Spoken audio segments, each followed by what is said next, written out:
हर हर महादेव। हार्दिक स्वागत करती हूँ आप लोग का अपने चैनल पे। महादेव जी की कृपा से आप लोग सकुशल अच्छे होंगे। आज मैं सुनाऊंगी 16 दिनों का महालक्ष्मी व्रत की कथा। तो प्लीज़ मेरे चैनल पर बने रहे, मेरे चैनल को सब्सक्राइब, वीडियो को लाइक कर दें। कथा शुरू करती हूँ। एक समय धर्मराज युधिष्ठिर भगवान श्री कृष्ण बोले, पुरुषोत्तम, खोए हुए मान सम्मान की पुनः प्राप्ति कराने वाला, पुत्र और आयु ऐश्वर्य तथा मनोवांछित फल को देने वाला कोई वृत्तांत मुझसे कहिए। श्री कृष्ण जी ने युधिष्ठिर से कहा, हे राजन, सतयुग के प्रारंभ में जब दैत्यराज वृत्रासुर ने देवताओं को स्वर्ग लोक में प्रवेश किया था, तब यही प्रश्न इंद्र ने नारद मुनि से किया था। इंद्र के पूछने पर नारद ने तब इसका वर्णन किया। पूर्व काल में पुरंदरपुर नाम का एक अत्यंत रमणीय नगर था। वह नगर अर्थ, धर्म, काम, मोक्ष इन चारों पुरुषार्थों से युक्त होने के कारण संसार भर में प्रसिद्ध था। उसमें मंगलसेन नाम का राजा राज करता था। उसके चिल देवी और चौल देवी नाम की रूपवती रानियां थी। एक समय राजा मंगलसेन ने अपनी रानी चौल देवी के साथ महल के शिखर पर बैठे थे। वहीं से उनकी दृष्टि समुद्र के से घिरे हुए स्थान पर पड़ी। उस जगह को देखकर राजा अत्यंत प्रसन्न हुआ और अपनी से बोला कि हे चंचलाक्षी, मैं उस स्थान पर तुम्हारे लिए एक परम मनोहर उद्यान बनाऊंगा। राजा के ऐसा वाक्य को सुनकर रानी ने कहा, हे कांत, आपकी जैसी इच्छा है वैसा कीजिए। राजा ने अपने विचार के अनुसार उसी स्थान पर एक सुंदर बगीचा बनवा दिया। वह बगीचा थोड़े दिनों में अनेक वृक्ष, लता, फूलों और पक्षी गणों से संपन्न हो गया। एक समय उस स्थान पर उद्यान में मेध तुल, काला वर्ण और चंचल नेत्रों के से युक्त सूकर उस घुस आया। उसने आकर वृक्षों को तोड़ डाला और उद्यान को चौपट कर दिया।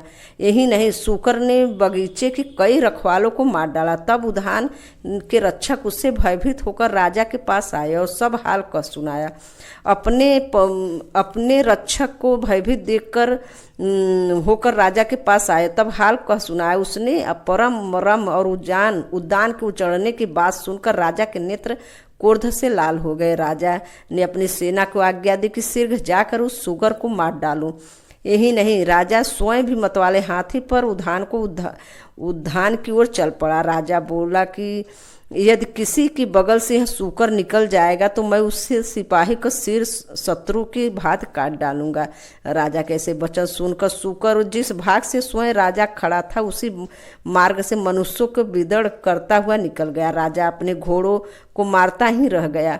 राजा लज्जित से प्रेरित होकर उस सूकर के पीछा करते करते सिंह बाघों से युक्त घोर वन में दूर जा निकला। निदान सूकर ने मुड़भेड़ हुई और राजा ने अपने बाण से उसे बेध दिया। बाण लगते ही सूकर अपने अधम शरीर को छोड़कर दिव्य गंधर्व रूप में आ गया और विमान पर चढ़कर स्वर्ग को जाने लगा। गंधर्व ने राजा से कहा कि हे महिपाल, आपने सूकर योनि से मुझे छुड़ाकर बड़ी कृपा की। मैं चित्ररथ नाम का गंधर्व हूँ। एक समय जबकि ब्रह्मा जी ने देवताओं के बीच बैठे हुए मेरा गायन सुन रहे थे, तब मुझसे ताल स्वर की भूल हो जाने से उन्होंने रुष्ट होकर मुझे शाप दिया था कि तू पृथ्वी पर सूकर होकर जिस समय राजा मंगलसेन तुझे अपने हाथों से मारेंगे, तब तू सूकर योनि से मुक्त होगा। सो आज वह श्राप पूरा हुआ। हे राजा, मैं आपके कृत्य से प्रसन्न हुआ। भविष्य में महालक्ष्मी व्रत करके सार्वभौम राजा हो जाएंगे, ऐसा मेरा आशीर्वाद है। नारद जी कहने लगे कि वह चित्ररथ गंधर्व राजा मंगलसेन को ऐसा आशीर्वाद देकर अंतर ध्यान हो गए। राजा भी वहां से अपने नगर को चलने के उद्धत हुआ और त्यों ही उसे एक ब्राह्मण दिखाई दिया। राजा ने ब्राह्मण से प्रश्न किया कि हे देव, आप कौन हैं? इस पर ब्राह्मण ने उत्तर दिया, हे राजा, मैं आपके ही राज्य का एक नागरिक हूँ। आप इस समय दुखी दिखाई देते हैं, इसलिए कहिए मैं आपकी क्या सेवा कर सकता हूँ। राजा ने उस ब्राह्मण से कहा कि वह उसके घोड़े के निकट के जलाशय में पानी पिला लावे। ब्राह्मण ने ऐसा ही किया। वह घोड़े को पीठ पर सवार होकर जलाशय की ओर गया। बटुक जलाशय के निकट पहुंचकर क्या देखता है कि वह दिव्य वस्त्र और अलंकार पहनी हुई बहुत सी स्त्रियां कथा कह रही हैं। तदंतर वह बटुक भी उन स्त्रियों के पास जाकर अपना परिचय देकर नाना प्रकार के प्रश्न करने लगा। हे स्त्रियों, आप यहाँ भक्ति भाव से क्या कर रही हैं? इसके करने से क्या फल मिलता है? उन देवियों ने तुरंत तरस खाकर उस ब्राह्मण से कहा कि यहाँ श्री महालक्ष्मी की पूजा हो रही है और जो हम कथा कह रहे हैं वह उन्हीं के व्रत की कथा है, अतः आप एकाग्रचित होकर कथा सुने।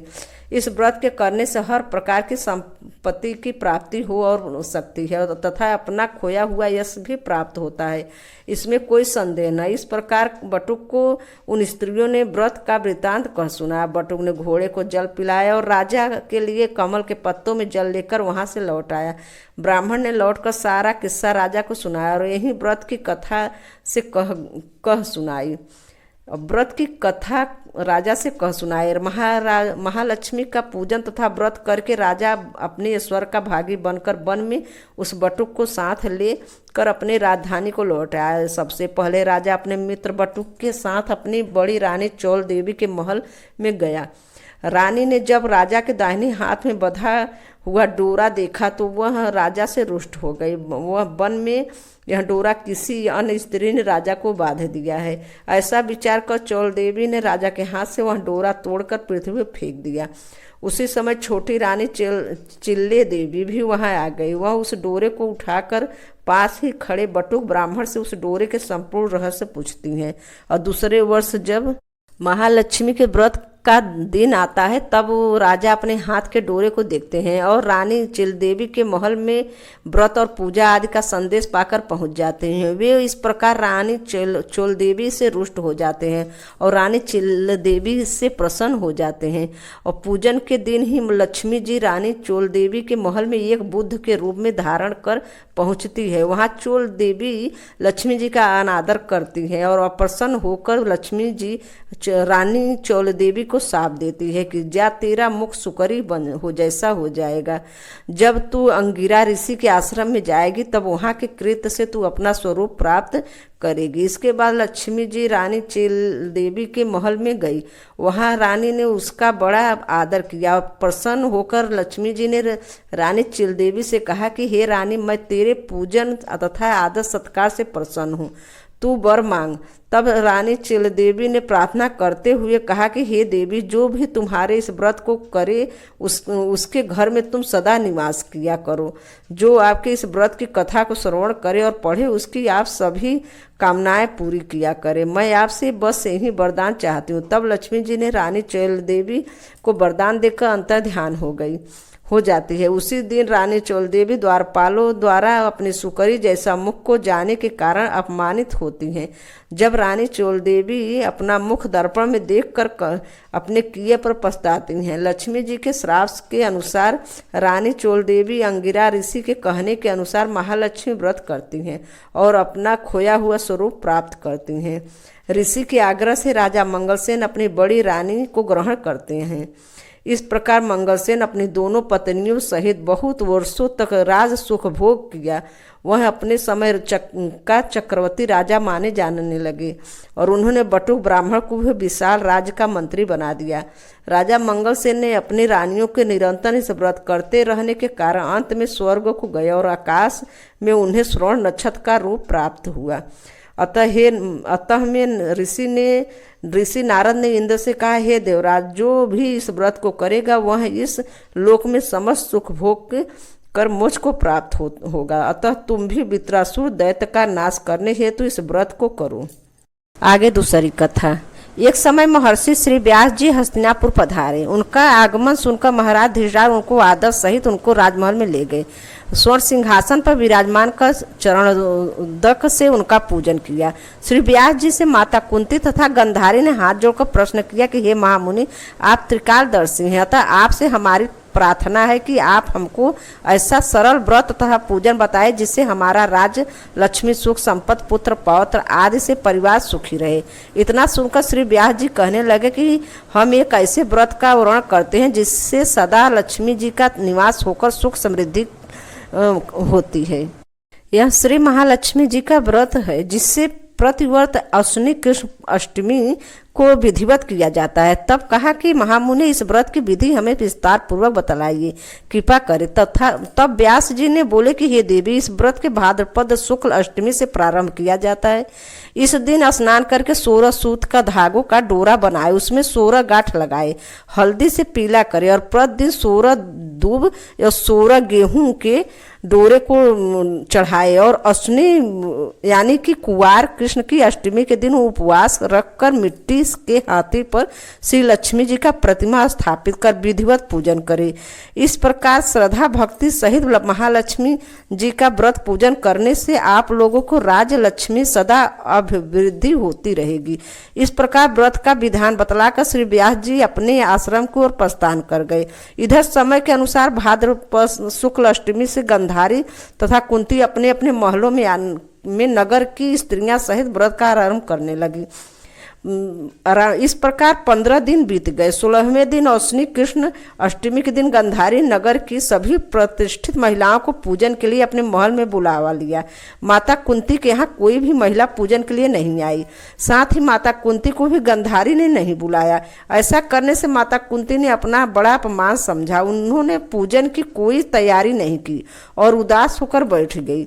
जब पांचों पांडव युधिष्ठिर, अर्जुन, भीम, नकुल और सहदेव महल में आए तो कुंती को उदास देखकर पूछा कि हे माता, इस प्रकार उदास क्यों हैं?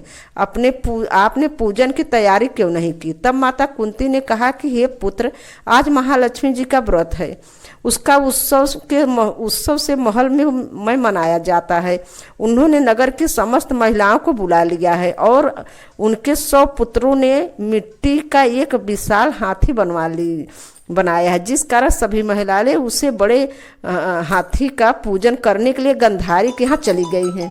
गांधारी के यहाँ चली गई लेकिन मेरे यहाँ नहीं आई। यह सुनकर अर्जुन ने कहा कि हे माता, आप पूजन की तैयारी करें और नगर में बुलावा लगवा दे कि हमारे यहाँ स्वर्ग की ऐरावत हाथी की पूजा होगी। इधर माता कुंती ने नगर में ढिढोरा पिटवा दिया और पूजा की विशाल तैयारी होने लगी।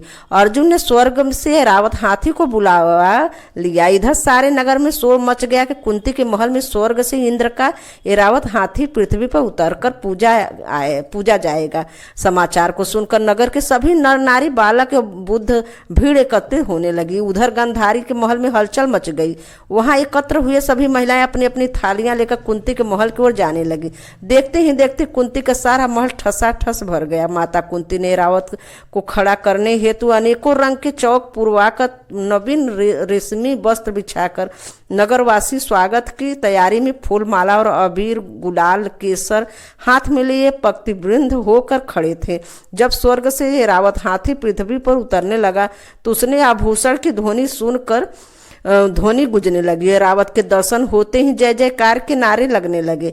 चारों लगने लगे। सायंकाल के समय इंद्र की भेजा हुआ हाथी ऐरावत माता कुंती के भवन के चौक में उतर आया। तब सब रानियों ने पुष्पमाला, अबीर, गुलाल, केसर आदि सुगंधी पदार्थ चढ़ाकर उसका स्वागत किया और राज पुरोहितों द्वारा ऐरावत पर महालक्ष्मी जी का मूर्ति स्थापित करके वेद मंत्रोण द्वारा पूजन किया गया।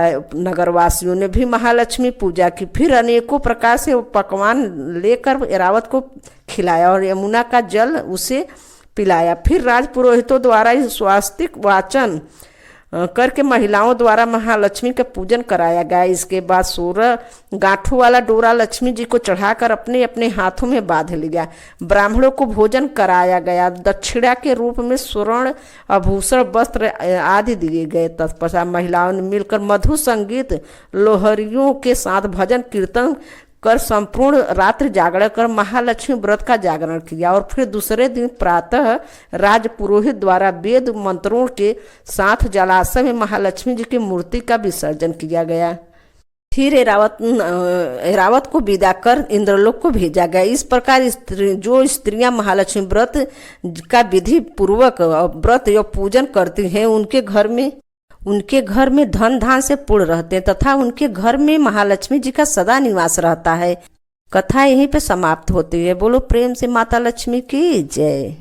कथा मात्र सुनने से घर में सुख समृद्धि का आगमन होता है और माता लक्ष्मी जी की कृपा प्राप्त होती है। सभी प्रकार के मनोरथ सिद्ध होते हैं।